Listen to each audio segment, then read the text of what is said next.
우리 지난 시간 정리를 좀 해볼게요. 자, 우리 왜 교사인가 첫 번째 시간 우리 함께 우리 교사의 사명에 대해서 함께 나눴어요. 자, 시작하기 전에 여러분께 묻고 싶어요. 교사인 당신이 아이에게 주고 싶은 나의 제자에게 주고 싶은 한 줄 명언이 있다면 한 줄 명언. 자, 우리 김옥순 전 어려운 문제니까 김옥순 전세부터 우리 아이에게 나는 우리 아이들에게 이것만큼은 좀 기억시켜 주고 싶다.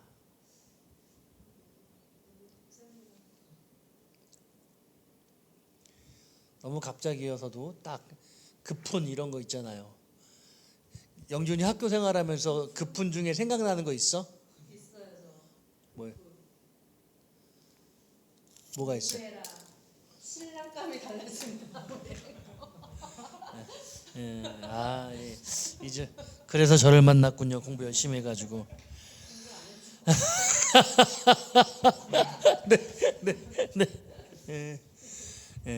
우리 유진이는 한 줄 명언 뭐 남겨주고 나는 우리 아이들한테 이것만큼은 가르쳐주고 싶다, 새겨주고 싶다 마음속에.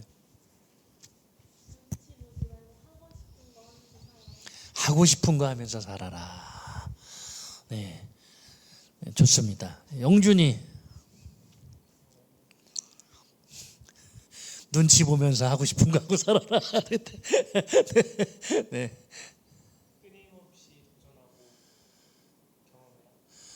끊임없이 도전하고 경험해라.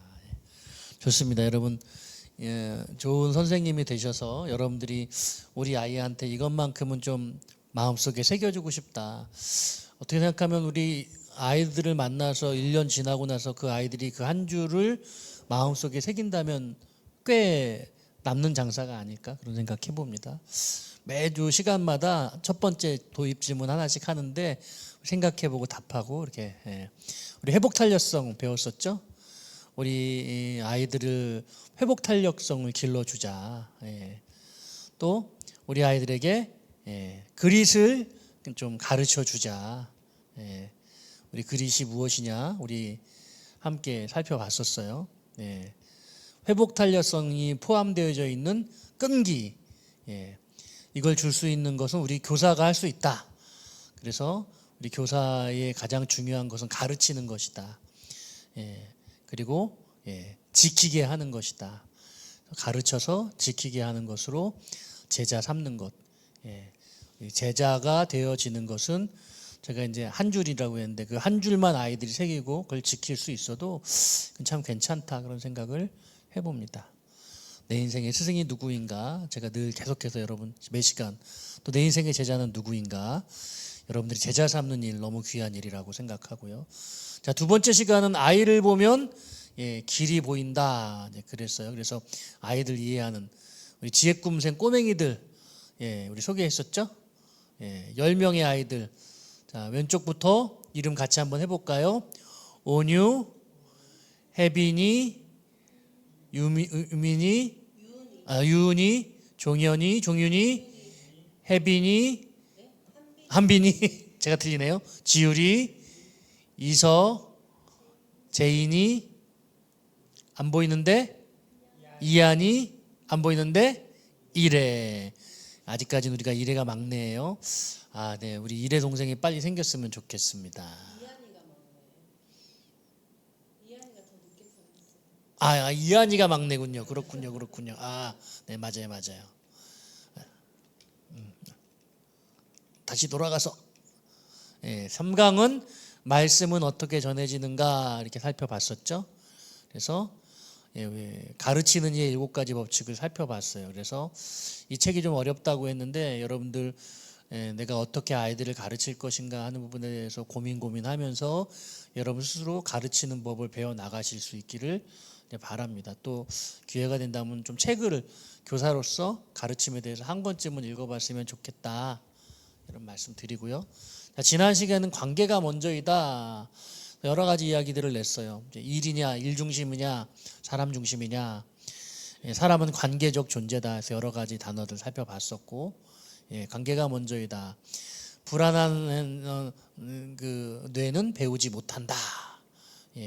파충류의 뇌는 불안하면 도망가. 생존이 중요하고, 포유류의 뇌는 관계가 편안하게 열린다. 감정을 우선시하게 되는데, 영장류의 뇌는 신뢰가 있을 때 비로소 학습이 일어난다. 그러므로 사람은 관계적 존재이다. 이런 말씀 나눴었고요. 그래서 누구는 되고 누구는 안 된다. 우리는 우리 아이들에게 안 되는 선생님이 아니라 되는 선생님. 우리가 누구에게도 관계적 존재로 나아가서 여러분들이 그 일에 투입되면 여러분이 그 일을 될 수 있는 사람, 그런 사람이 여러분들이 되기를 바라는데, 우리 아이들도 그렇기 때문에 아이들에게 관계적으로 나아가서 그들에게 사랑과 신뢰를 심어준다. 하나님의 방법은 사람이다. 이런 말씀 드렸어요. 그래서 친밀감과 또 열정과 뭘 줘야 된다고 그랬죠? 헌신. 기억나시죠? 그러면 온전한 사랑을 이룰 수 있게 된다. 그래서 여기에 한 가지가 더 필요한데, 하나님이 필요하다고 그랬죠. 그래서 거기서 내가 너와 만나고, 하나님이 하늘 보좌에서 신의 산 정상으로, 그리고 하나님이 성막을 만드셔서 산 아래에 성막으로 임하셔서 거기서 모세와 만나고 이스라엘 백성들과 만났다. 그리고 더 나아가서는 하나님이 아들 독생자를 보내셔서 우리 마음속으로 하나님이 우리에게 들어오셔서 우리를 만나 주셨다. 그래서 하나님은 우리를 구원하시기 위해서 관계적으로 우리에게 깊이 다가오신 분이시기 때문에 우리는 우리 아이들에게 다가가야 된다. 이런 말씀 여러분께 드립니다. 자, 오늘은 5번째 시간, 훈육인가 통제인가, 이 부분을 살펴보도록 하겠습니다. 저게 글씨가 있는 부분이어서 안 보이니까 주일학교 질서 세우기예요. 훈육이가 통제인가, 주일학교 질서 세우기.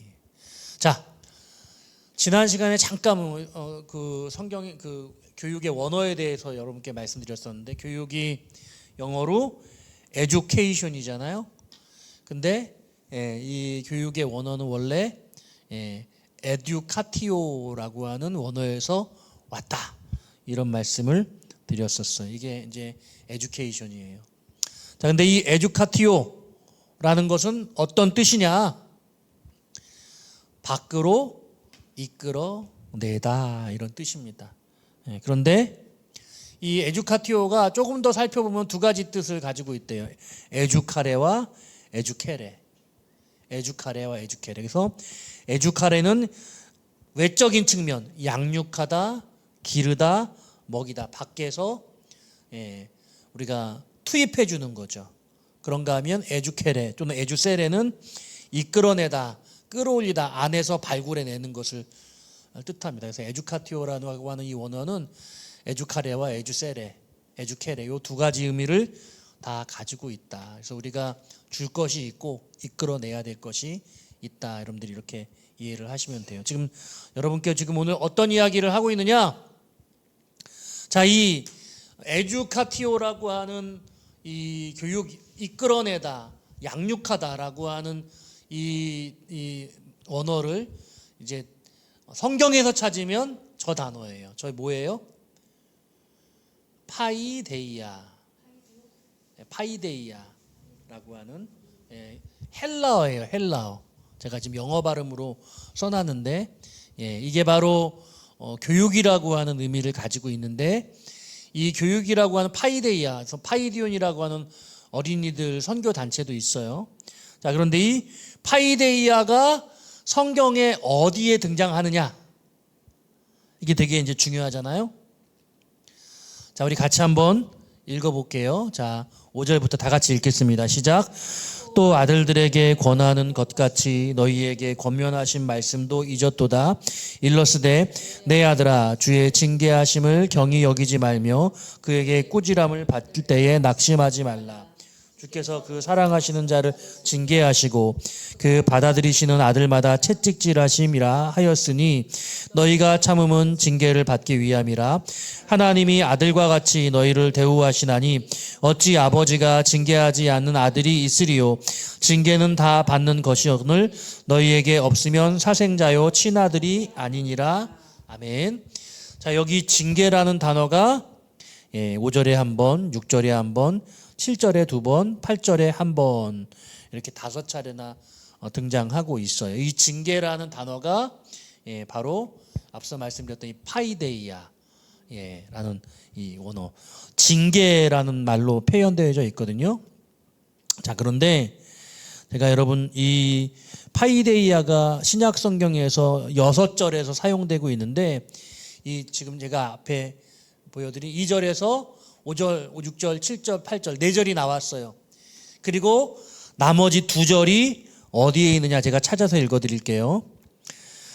에베소서 6장 4절이에요. 또 아비들아 너희 자녀를 노엽게 하지 말고 오직 주의 교훈, 주의 파이데이아와 훈계로 양육하라. 주의 교훈과 훈계로 양육하라 해서 이 교훈이 파이데이아예요. 자, 그리고 디모데후서 3장 16절 여러분 너무 잘 아는 말씀. 모든 성경은 하나님의 감동으로 된 것으로 교훈과 앞에 교훈이 에베소서 6장 4절에서는 교훈이라고 번역돼 파이데이아가 교훈이라고 번역됐잖아요. 근데 디모데후서는 교훈이 먼저 나와. 근데 이게 파이데이아가 아니에요. 모든 성경은 하나님의 감동으로 된 것으로 교훈과 책망과 바르게 함과 의로 교육하기에 이 교육이 파이데이아예요. 의로 파이데이아 하기에 유익하니. 정리해 보면 여러분 이 히브리서에서는 뭐라고 나와 있어요? 징계라는 단어가 파이데이아로 사용되어 있고, 그리고 에베소서에는 교훈이라는 단어로 번역되고 있고, 디모데후서에서는 교육이라는 단어로 등장하고 있다. 여러분 여기서 이 징계라는 히브리서 12장 5절, 7절, 5절, 6, 7, 8절의 이 징계는 한마디로 말하면 때리는 거예요. 회초리. 그러니까 아이들을 우리 요즘에 그 세상 교육에서는 아이들에게 이런 징계가 불가능하죠. 불법이잖아요. 영준이는 부모님한테 맞은 적 있어요, 없어요? 잘못해서. 많이 맞았지. 생각보다 맞은 적이 유진이는 있어요, 없어요? 진짜 한 번도 없어요? 기억이 안 나는 거 아닐까요? 절대로. 그러면 거봐. 그럼 본인은 만일 짓을 안 한 거네. 아니 하긴 했는데 대부분 이제 말로. 그렇군요. 그러면 말로 하면 때리는 것보다 더 무서운 거 아니야? 네. 저희 신서도 뭐라고 얘기냐면 그래서 애들은 맞아야 된다고. 자기가 자기 입으로 그렇게 얘기해. 그러니까 실제로 이제 회초리질하는 것, 뭐 이런 내용, 아이들을 이렇게 엄히 꾸짖는 걸 징계라고 표현하고 있는데 파이데이아는 그보다 더 강한 개념, 더 넓은 개념이다. 여러분들 이렇게 이해를 하시면 되고, 그러니까 우리가 아이들에게 할 것이 무엇이냐?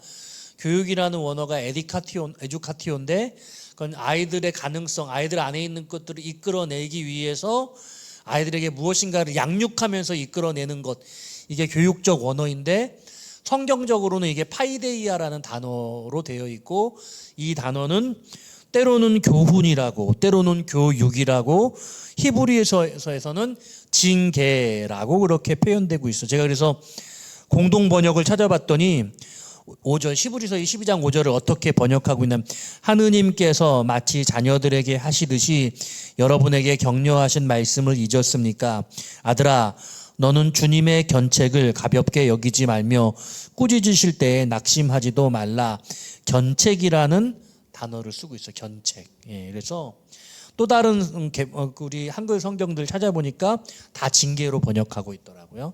그래서 이 부분은 육체적으로 벌을 가하면서 꾸짖는 것을 의미하기도 하고, 동시에 다른 성경들을 볼 때는 교육이라는 단어로도 교훈이라는 단어로 이렇게도 사용되어지고 있다. 매우 폭넓은 의미다라고 이해를 여러분들이 하시면 될 것 같습니다.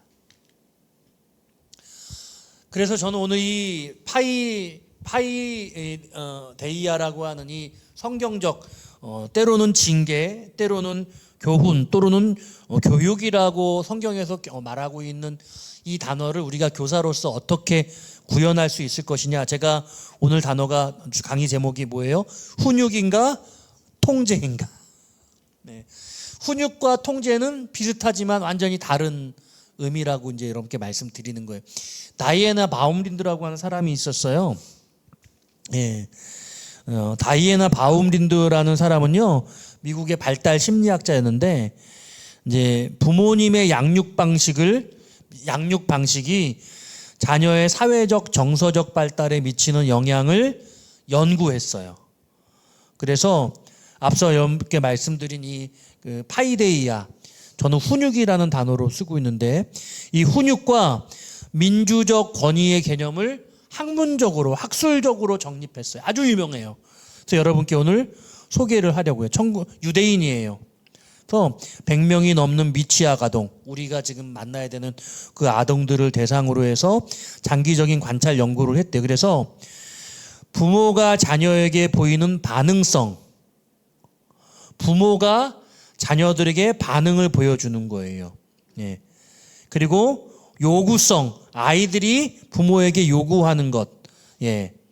이래서 이 반응성이라는 단어를 애정, 부모가 자녀들에게 베풀어주는 사랑, 애정이라고 표현하고, 요구성, 부모가 아이들의 행동에 대해서 얼마나 높은 기준을 제시하고 있는가, 이걸 통제라고 표현하는 거예요. 오늘로 치면은, 그러니까 제가 강의 제목으로 친 뭐예요?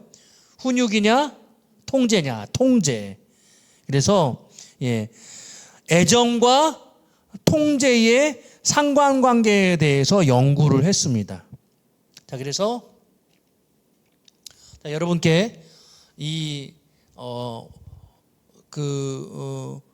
애정선이 있고, 지금 저게 세로선이죠. 가로선은 뭐겠어요? 통제선이에요.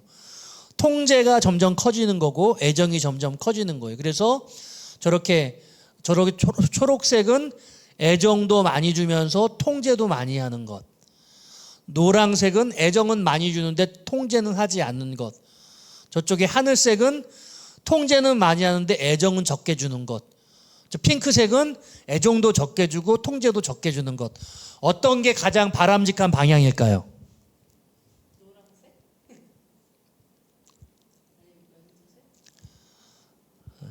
영준아, 어떤 게 가장 좋은 것 같아요?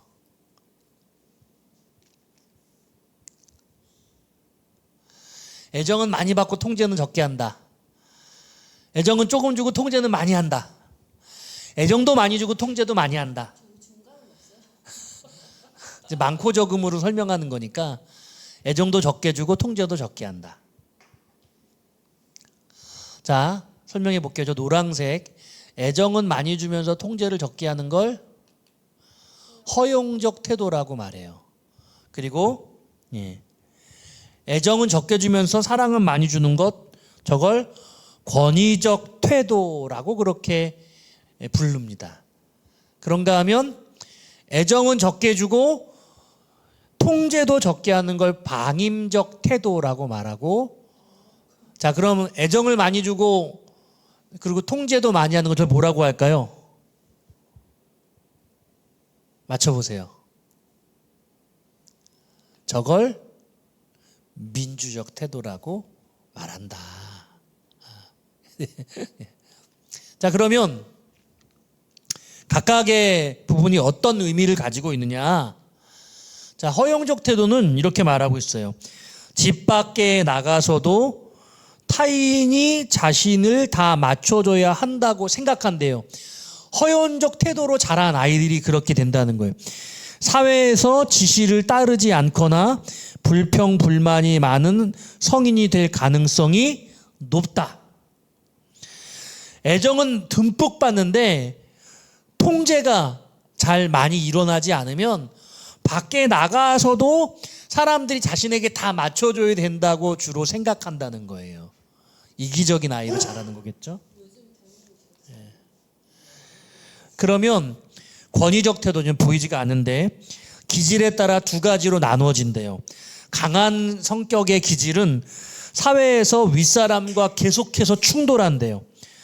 통제를 많이 받고 애정을 많이 받지 못한 기질은, 강한 기질은 윗사람하고 계속 충돌하고, 순한 기질은 과도하게 주눅들어 남의 눈치를 많이 보게 된다고 해요, 아이들이. 그러니까 우리 부모님에 의해서 강한 통제를 받는데 애정은 결핍했다고 그렇게 느끼는 아이들은 충돌형이나 아니면 너무 많이 눈치를 보게 되거나 이런 아이들로 양립한다는 거예요. 방임적 태도의 부모님에게는 어떤 일이 일어나 적절한 가이드라인을 받지 못해서 자존감이 낮고 자신감이 낮고 자율성이나 자기조절 능력이 부족해 남에게 의존하는 성향을 보인다. 충분하게 사랑도 받지 못하고 충분하게 통제도 받지 못했을 경우에는 이와 같은, 그러니까 자기결정권을 갖추지 못하는 의존적 성향의 아이들로 성장하게 될 가능성이 높다. 이게 이제 학문적 결과라는 거예요. 그럼 가장 좋은 게 이제 민주적 태도일 수밖에 없겠죠. 예. 민주적 태도는 어떤 결과가 있느냐?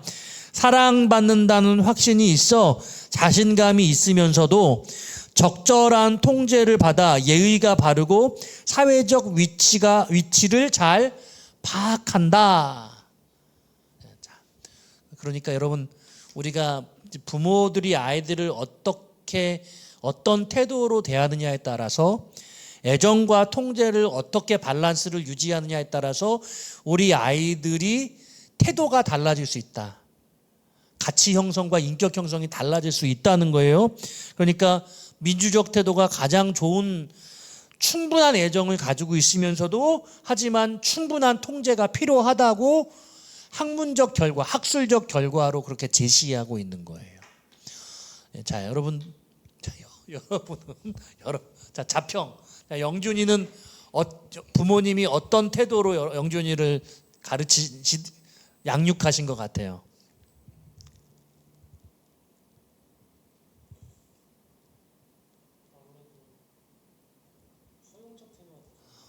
허용적 태도. 예. 애정은 충분히 받는데, 예. 하지만 충분하게 통제는 안 받았다. 그랬다. 그러면 지금 내가 생각하는 나의 성향이, 예, 밖에 나가서 좀 내가 원하는 대로 그렇게 이루어가려고 하는 그런 성향을 가지고 있다고 생각하는 거예요? 그렇진 않다.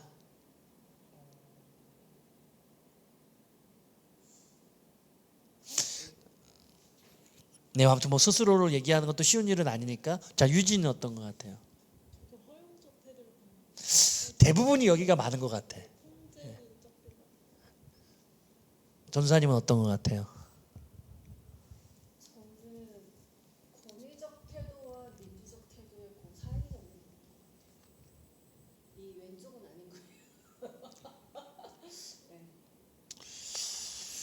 저는 방임적 태도에 좀 가깝지 않았나 그런 생각이 드는데, 근데 예, 감사하게 또 의존적 성향을 갖지는 않은 것 같아서, 예, 저희 아버지나 어머니는 그냥 옛날 사람들은 다 저렇게 크지 않았나 그런 생각이 드는데, 예, 아닌가? 가정 문화에 따라 아, 그런가요? 예. 저는 부모님이 방임적에 가까워, 살기 바빠서 그랬던 것 같아요. 아버지는 뭐 대화를 나눈 적도 없었고, 어머님도 뭐 돈 버신다고. 어머님의 사랑을 받고 있다는 생각은 하기는 했던 것 같아요. 예. 근데 또 생각하면 맞기는 또 많이 맞았던 것 같긴 한데. 예. 예. 사실 근데 이제 우리 부모님은 나를 민주적 태도로 가르치셨다. 이제 그렇게 우리가 이야기를 할 수 있는 부모님이 돼야 되고, 그런 자녀가 제일 행복한 건데, 그러기 위해서 이제 사실은 애정의 부분과 이 통제의 부분 중에 뭐가 더 부족하냐라고 물어볼 때 아마 대부분 통제가 부족하다고 생각할 것 같아요. 부딪히니까 그 부딪히는 것에 대해서 이제 어려움을 느끼고 그냥 방임하게 되는 거죠. 예. 자, 그래서 이제 자주 들은 말, 여러분들이 자주 한 말이 이제 등장해요. 잘 보세요. 자, 방임적이면 내가 알아서 해. 부모님이 이렇게 말한다는 거예요. 무관심형, 거부적, 무시적. 또 독재적인 사람들은 내가 말했지. 우리 집에서 자주 있는 말 같은데. 네. 허용적. 네가 하자는 대로 할게. 민주적이면 우리 이야기해 볼까? 자, 어떤 말을 많이 들었어요? 너가 알아서 해 이것도 있었던 것 같아요. 그 얘기를 많이 들었어요. 그거를 부드럽게. 네, 그죠? 그걸 부드럽게. 화가 예. 나서가 아니라. 우리 집에서는 저는 이 허용적 말을 많이 하는 것 같고 김옥순 전사님은 독재적 말을 많이 하는 것 같아요. 내가 말했지. 정말 많이 들은 것 같아요. 영준이는 어떤 것 같아요? 독재적이랑 방임적? 누가 독재적이고 누가 방임적이에요? 아빠가 방임적이에요? 그 방임적 그 말투가 두 가지 중에 있어요. 이거 알아서 해. 이거 알아서 해. 왜 뭐예요? 전자예요, 후자예요? 우리 이야기해 볼까가 어려워요. 이게 정말 어렵까. 민주적인 어떤 이 애정과 통제를 다 높은 수준으로 가지고 간다는 건 상당히 어려운 것이다라고 이해할 수 있고, 이게 사실 부모님들이 우리를 얼마나 사랑해요. 근데 교사가 지금 부모님의 케이스를 살펴보면서 우리가 교사가 어떤 태도로 아이들을 훈육할 것이냐 하는 부분에서 이게 엄청나게 어려운 숙제인 거거든요. 저는 그래서 오늘 여러분들께 우리 아이들이 가장 중요한 가치를 가져야 되는데, 여러 가지 본질적 가치가 있지만 우리 아이들이 본질적 가치를 가지도록 하기 위해서 훈육이라고 할 때 가장 기본적인 것들을 오늘 여러분께 몇 가지 소개하고 이제 마무리를 하려고 해요. 첫 번째가 따라해 봅시다. 시간을 지켜요. 시간을 지켜요. 저도 이제 늘 예배 시간 지키는 것하고 싸우고 있어요. 여러분들은 시간에 대해서 어떤 마음을 나는 정각에 간다. 나는 조금 일찍 가서 기다린다. 가서 시간 기다리는 게 난 너무 아깝다. 그래도 좀 늦는 편이다. 김옥순 전사님. 저는 그 가족이 생기기 전에는 항상 이제 저의 이미지하면, 지난번에도 대학 동창회 갔었는데 항상 30분 전에 나와서 기다리는 사람이 저였는데, 최근에는 이제 신선을 챙겨서 항상 뭐 주일날 온다거나, 저는 저 혼자 움직일 때는 항상 일찍 가는 편이고, 이제 가족을 챙겨서 올 때는 아이가 이제 이게 잘 안 따라주더라고. 피 성향이 많다 보니까 항상 막 임박해서 가거나, 그게 저의 불안감을 되게 많이 높여준 것 같아요. 네, 영준이는 어떤 스타일이에요? 난 just예요. 아니면 late예요. early예요. early, just, late. early는 난 조금 일찍, just는 난 딱 맞춰서, late는 나는 좀 늦게.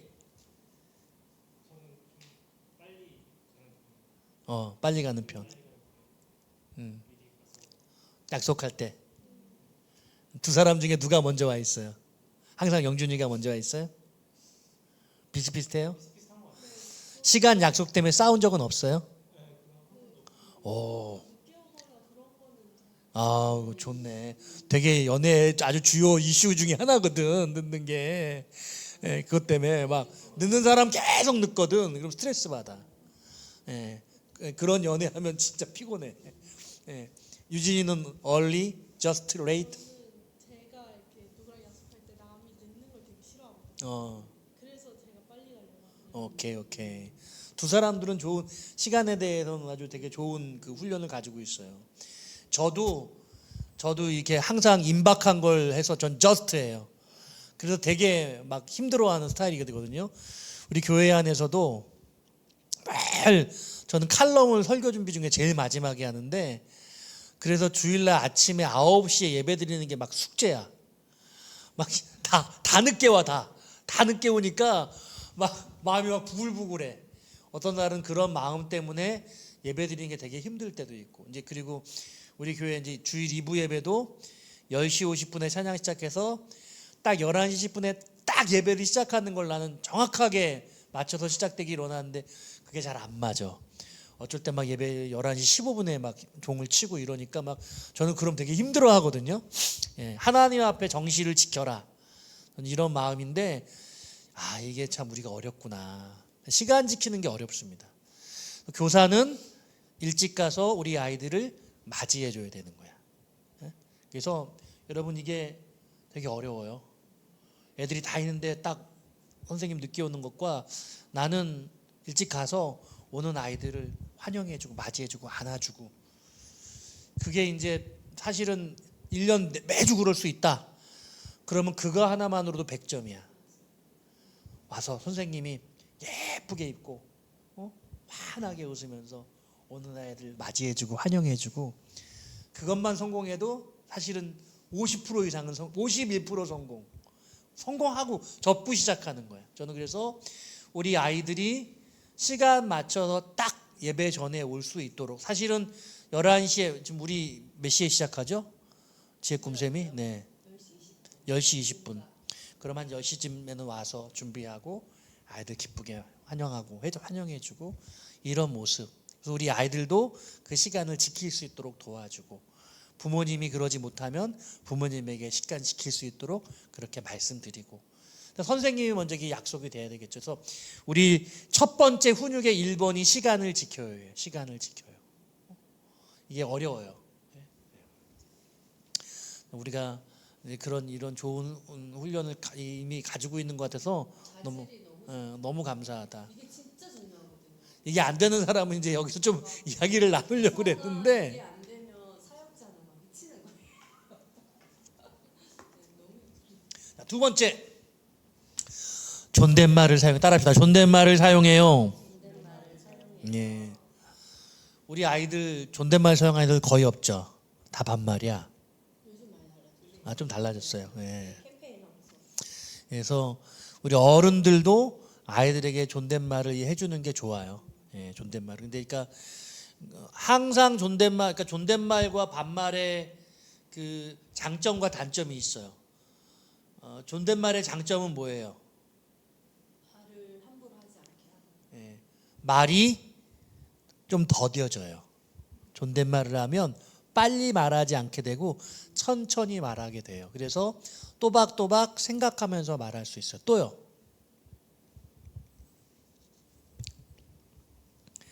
상대방에게 실수하지 않죠.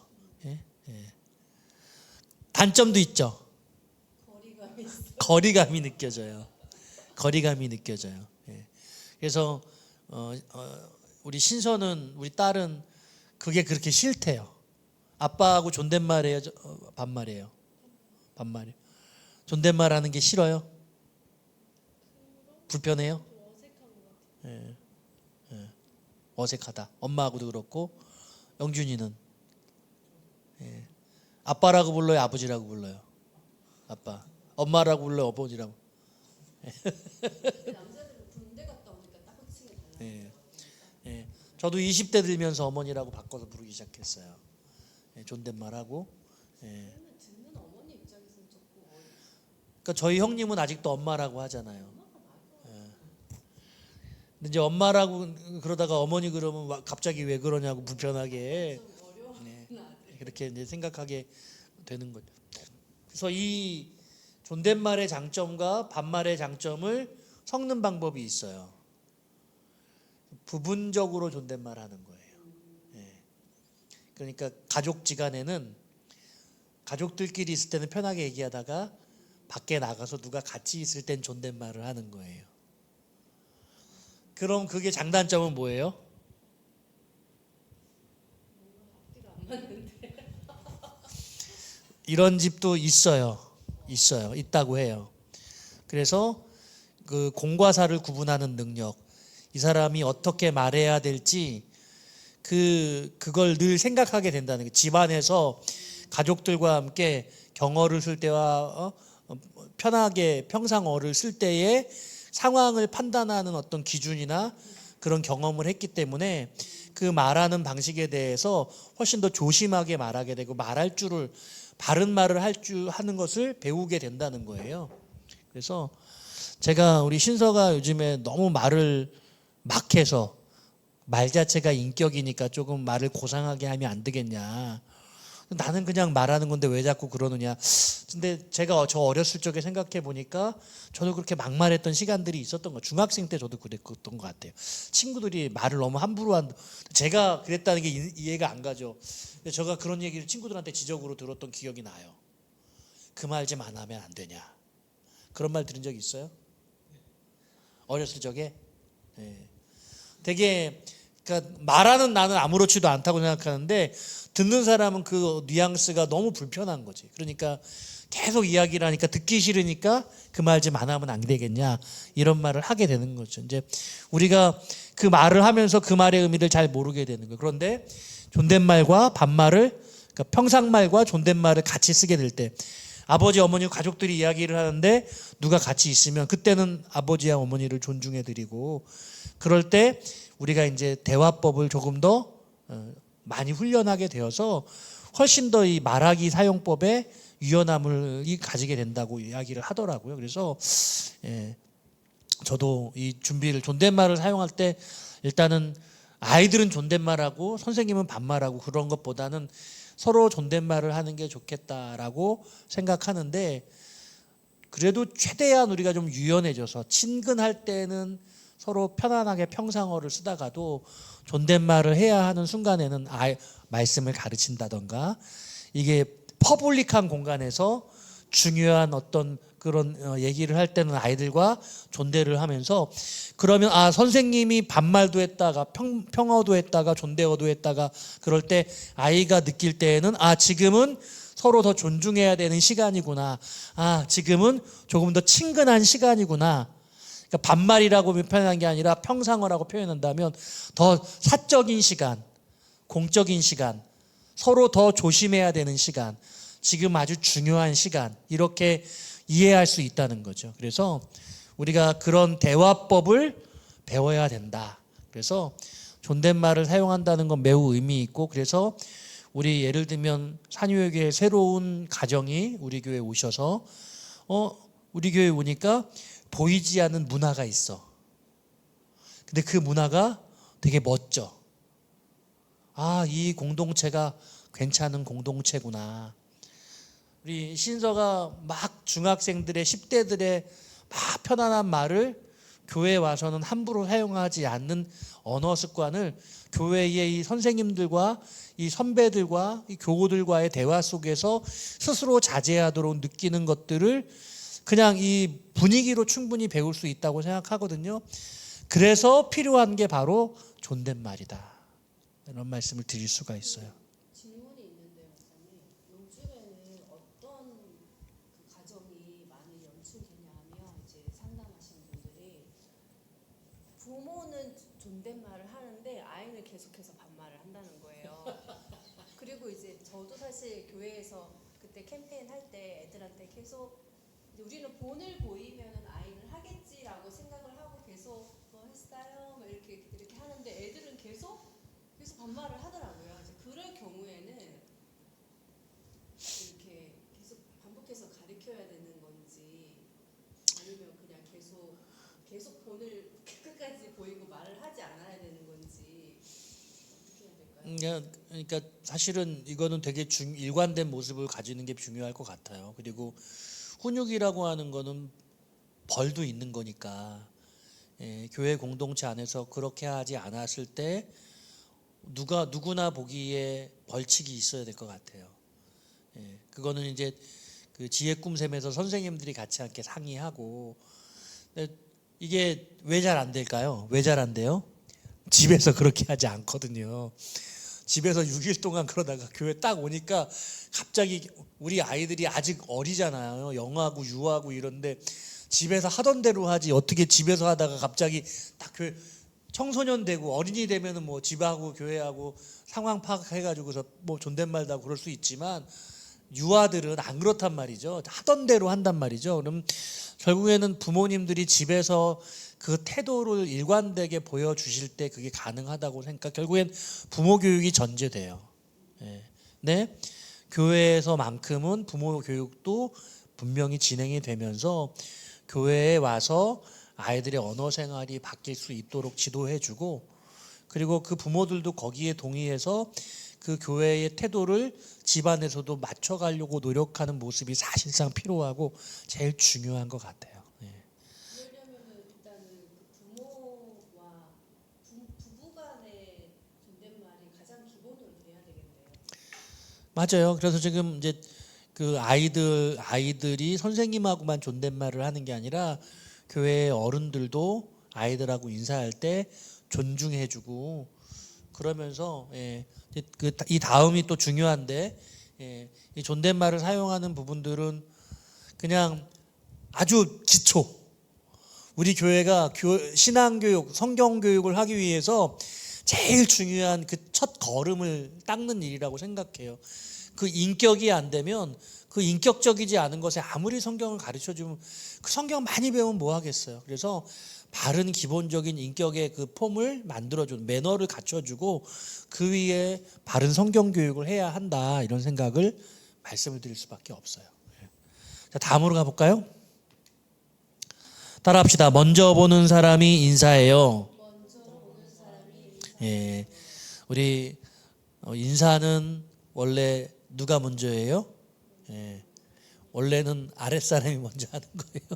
예, 아랫사람이 먼저 하는 것인데 우리 아이들에게 그렇게 가르쳐 주지만, 예, 어른들도 아이들하고 같이 함께 인사하고 이런 모습을, 그래서 저는 이 부분은 우리가 너무 사대주의적이어도 안 되겠지만 너무 유교적이어도 안 된단 말이죠. 그러니까 저는, 예, 어른도 먼저 보면 인사하고, 그래서 저도 담임 목사지만 성도들하고 뭐 제가 먼저 보면 제가 먼저 인사하고 이제 그러거든요. 그런 것들이 저는 더 환대한다고 느껴서 좋다고 생각해요. 그래서 또 여러 번 봐도 서로 인사하고, 교회 안에서 주일날 왔다 갔다 하면서 그렇게 자주 보고 인사하는 그런 모습, 또 아이들끼리도 서로 인사하고, 예. 그래서 저는 이거 좋은 것 같아요. 샬롬, 할렐루야, 예. 되게 좋은 것 같아요. 예. 네. 그러니까 인사할 때마다 여러 가지로 인사할 수 있잖아요. 예. 예. 그래서 서로 아이들끼리도, 아이와 선생님도, 어른과 아이들도 서로 인사하는 이런 인사의 훈련이 필요하다. 그래서 우리 아이들이 밖에 나가서 우리 외국 사람들 눈 마주치면 웃잖아요. 예. 한 동양 사람은 외국인 여자가 딱 자기 보면서 웃으면서 하이 이렇게 인사하면 제정신이 아니야. 저 여자가 나한테 관심 있나 보다. 그렇게 착각에 빠진데 그거 아니고, 그냥 외국 사람은 눈 마주치면 서로 웃어. 이렇게 아이 컨택을 잘한단 말이야. 저는 이렇게 여자하고 눈 마주치면 눈을 제가 먼저 피했어, 옛날에는. 자존감이 이렇게. 지금도 좀 그런 경향이 있어. 예? 근데 이제 좀 아이 컨택하는 훈련도 하고, 우리 아이들이 담대한 마음으로 사람과 서로 쳐다보면서 인사하고, 요즘에 얼마나 사람과 사람 면대면이 어려워요. 그래서 이것도 훈련이고, 이게 관계적 능력을 향상시키는 매우 중요한, 저는 연습이라고 생각해요. 우리 교회에 들어오면 우리 교회 공동체 누군지 모르지만 처음 보는 그분하고 인사하고, 인사한 다음에 뭐가 돼요? 그 다음에는 말을 건네게 되잖아. 인사를 한 번 했을 땐 인사만 하지만 몇 번 한 다음에는 그 다음에 말이 건네지게 되거든요. 제가 엘리베이터로 들어온 그 아이들 오면 제가 안녕 인사해요. 그리고 몇 층가? 안녕. 그러면 아이들 가면서 안녕히 가세요 그러고 인사하고 가요. 그러니까 그냥 인사만 한마디 해도 관계가, 레포가 형성된단 말이죠. 그러니까 여러분, 되게, 이게 제가 한 가지 더 해주면, 현대에서 가장 나에게 강력한 도움을 주는 사람은 어떤 사람이냐? 막역한 사람, 내가 친하다고 생각하는 큰근한 몇 사람이 아니라 아주 느슨한 관계. 저 사람하고 같은 동에 사는데 엘리베이터에서 가끔 만나면 서로 웃으면서 인사하는 사이야. 근데 알고 봤더니 그분이 변호사네. 내가 지금 뭐 도움을 받을 일이 있는데 그분한테 물어보면 도와줘 안 도와줘요? 도와줘요. 안 도와줄 것 같은데 나 그 사람하고 별로 안 친한데 그냥 얼굴만 아는 사이인데 근데 얼굴만 아는 사이인데 서로 쌩까는 사이 말고 얼굴 보면은 좋은 마음으로 느낌을 주고받은 그 아주 느슨한 연. 저 사람하고 나하고 1년에 한 번도 만날까 안 만날까 그런 사람이 나를 도와준다는 거야. 안 도와줄 것 같은데 내가 어려운 일을 당하면 그런 사람, 모르는 사람인 것 같은 그 사람이 그래서 아주 느슨한 연대도 중요하다. 학문적인 결과물이에요 이거. 그러니까 그 관계가 소원해졌다고 그 사람하고 모르고 지낸다고 생각하지 말고 그런 사람과의 관계도 귀하게 쓰일 수 있어요. 그래서 이 인사라는 것이 관계를 시작하는 끈이고 그 사람들하고 다가갈 수 있는 되게 중요한 문이라는 사실을 잊지 말고 우리 아이들에게 인사하는 게 무슨 의미가 있나? 아니에요. 우리 아이들의 관계 역량을 확장시켜 줄 수 있는 매우 중요한 아이들 매너를 몸에 배게 하는 것이다. 우리 교회가 이렇게 친하게 인사하고 한 번 보면 인사하고 눈 마주치고 그 다음에 하이파이브도 하고 그래서 그런 루틴을 우리 교회가 좀 만들어 갔으면 좋겠어. 처음에는 샬롬으로 인사하고 그 다음에 할렐루야 하고 그 다음에 3번 만나면 하이파이브 하고 뭐 그런 우리 안에 만남의 방식에 대한 딥해지는 우리의 친근함이 더 한층 한층 이렇게 올라가는 차올라가는 이제 그런 인사법이 또 우리 안에 더 개발되어 나가기를 바랍니다. 자, 우리 산유회 교회에서 또 우리 제가 만들어가는 중요한 문화인데 따라해 볼까요? 휴대폰은 앙대어. 주일은 휴대폰도 쉽니다. 휴대폰은 앙대요. 제가 저걸 하면서 앙자는 바라볼 우러를 앙이고 한문 떼오는 하나님이고 하나님을 바라본다. 뭐 제가 이런 제 마음대로 해석했는데 네. 그래서 no phone, no game. 관계가 약한 아이들이 어려우니까 와가지고서 교회 와서 휴대폰에만 빠져 있잖아요. 선재 같은 아이들이 그러잖아요. 그러니까 선재가 휴대폰으로 그 관계를 피하는 거예요. 그러니까 아이가 몸뚱아리는 집 밖으로 나와 있는데 아직 생각은 집안에 히키코모리, 히키코예요. 집안에 있는 누구와 만나는 것도 불편하단 말이에요. 그 관계의 장벽을 깨뜨려주고 영준이하고 이제 그래도 친한데 요즘 안 나오고 있잖아. 그러니까 연락하고 보고 싶고 만나면 마음의 소통이 일어나고 그렇게 되는데 아이들이 어려서부터 휴대폰을 가지고 와서 예를 들면 전에 우리 교회의 우리 교육자분의 우리 아들은 주일날 일부 예배 드리면 일부 예배 시작하는 시간 되면 태클 걸어. 휴대폰 소리를 막 울고 크게 소리를 왜? 휴대폰 달라 이거야. 휴대폰 나 휴대폰 보겠다 이거야. 계속 이제 불편하니까 조버릇하니까 내가 그렇게 하면 내가 휴대폰을 볼 수 있다는 걸 아이들은 습득했어요. 어떻게 해야 돼요? 집에 가서 안 된다고 얘기하고 또다시 그런 일이 생기면 그 부분에 대해서 아빠가 벌을 줄 거라고 말하고 그리고 그거 하지 않으면 상을 주겠다고 말하고 그래서 교육이 중요해요. 아이들은 다 알아듣거든요. 그러니까 예를 들면 아까 그 어떤 그 방위명 그런 그 아이들도 끝까지 요구하고 끝까지 말을 안 들으면 결국에는 아빠 엄마가 포기한다는 걸 알아요. 그러니까 부모님이 포기하지 않고 계속해서 높은 수준의 어떤 것들을 요청을 하고 그런 관계가 맺어질 때 아이들이 자기의 습관이나 자기의 생각을 깨우치고 변화시켜 나가고 자기의 인격적 완성도를 높여간단 말이죠. 그러니까 사실은 우리 교회 안에서도 휴대폰을 보는 아이들을 그냥 지켜보긴 하는데 처음에 진입했을 때 아이에게 불가능하게 만들어야 돼. 이미 그렇게 고착되면 고착된 아이들하고 어려움이 있을까 봐 말을 못하게 된단 말이죠. 그래서 우리 교회에 오면 누구도 휴대폰을 안 봐.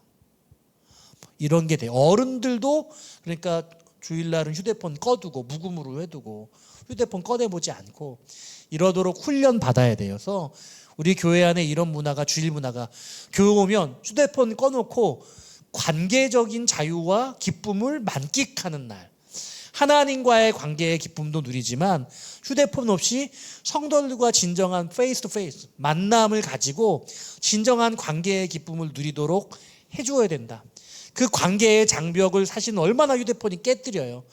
휴대폰만 사라지면 주인은 훨씬 더 자유로워질 수 있다. 관계의 깊이를 더할 수 있다. 되게 아주 중요한 부분이라고 생각하고 어린이들부터 이 부분을 지양한다.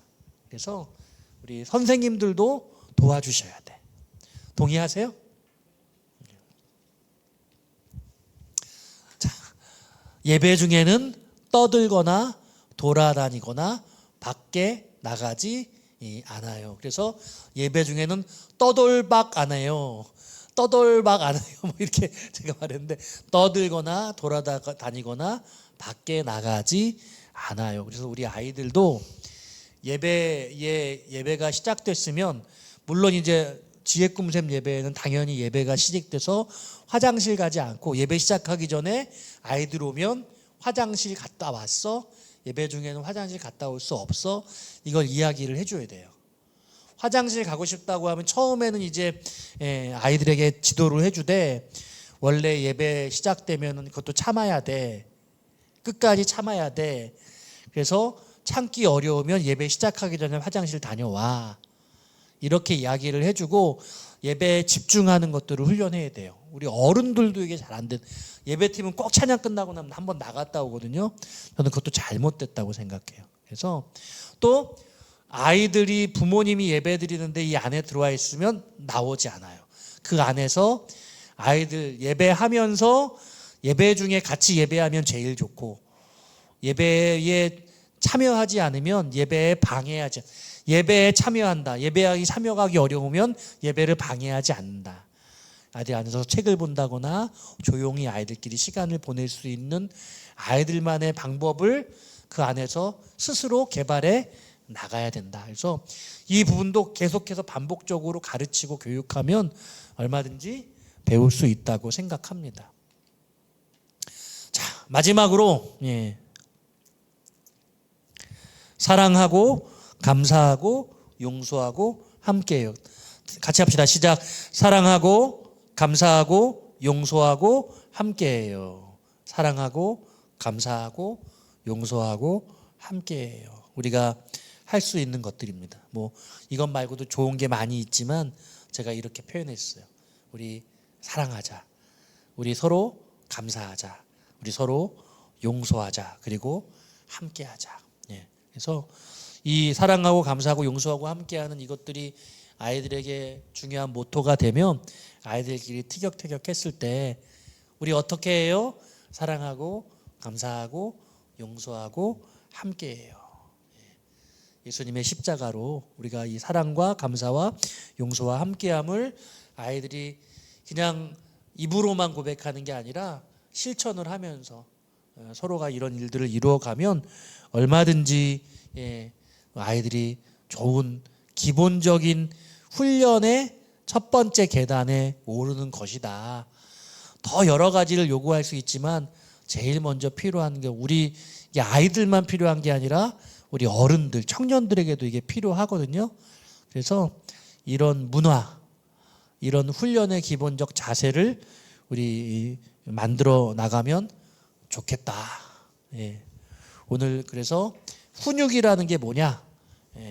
성경적으로 히브리서 12장에 등장하고 있는 파이데이아. 이건 뭐라고요? 징계라고 했잖아요.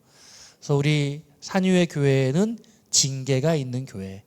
이거는 교육이기도 하고 훈련이기도 하고 엄히 꾸짖는 징계이기도 한 것인데 우리 아이들 파이데이아 하기 위해서 매우 중요한 높은 수준의 사랑과 높은 수준의 통제.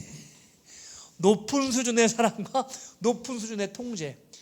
마음껏 혼신의 힘으로 사랑해주고 하지만 높은 기대와 분명하게 기준을 제시해줘서 그 아이들이 사랑을 받으면서 그 기대에 통제에 부응하면 아이들은 민주적인 좋은 기독 인재로 성장해 나갈 수 있다. 사랑하고 감사하고 용서하고 함께하는 이 파이데이아, 이 훈육의 이 이 여러분들이 모토를 여러분들이 훈련으로 붙들고 우리 아이들을 잘 지도해 주시면 좋겠다. 오늘은 빨리 여기까지. 질문 받겠습니다. 질문.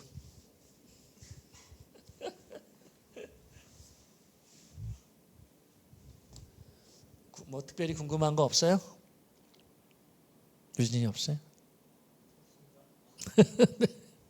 제가 기도하고 마칠게요. 하나님 감사합니다. 우리 5주차를 맞이해서 오늘 통제가 아니라 훈육을 하는 것이 어떤 것인가. 우리 히브리서 12장에 징계는 달게 받는 것이라고 하였는데 우리 아이들이 선생님들의 사랑을 듬뿍 받으면서 아버지 높은 수준의 그런 징계도 감당할 수 있는 그런 십자가의 믿음의 귀한 어린이들로 성장하고 자랄 수 있기를 원합니다. 우리 조영준 선생님, 정유진 선생님이 또 전예연 선생님이 그런 큰 사랑과 또 높은 수준의 그 아이들의 훈육을 해나갈 수 있는 귀한 우리 교사로 준비되어지고 그렇게 실천할 수 있도록 은총을 더하여 주시옵소서. 자기를 돌아볼 때 나에게 부족한 것이 어떤 것인지 알게 하시되 오히려 이 과정을 통해 더 성장해 나가는 아름다운 교사가 되기를 소원하오니 주님 역사해 주옵소서. 찬송과 영광을 돌려드립니다. 우리 몸이 아파서 함께하지 못한 우리 예언이 붙들어 주옵시고 하나님 우리 귀한 교사로 잘 준비되어져서 3월에 멋지게 우리 아이들 사랑으로 만날 수 있도록 하나님의 크신 은총으로 역사해 주옵소서. 예수님의 이름으로 기도드리옵나이다. 감사합니다. 마쳤습니다. 끝.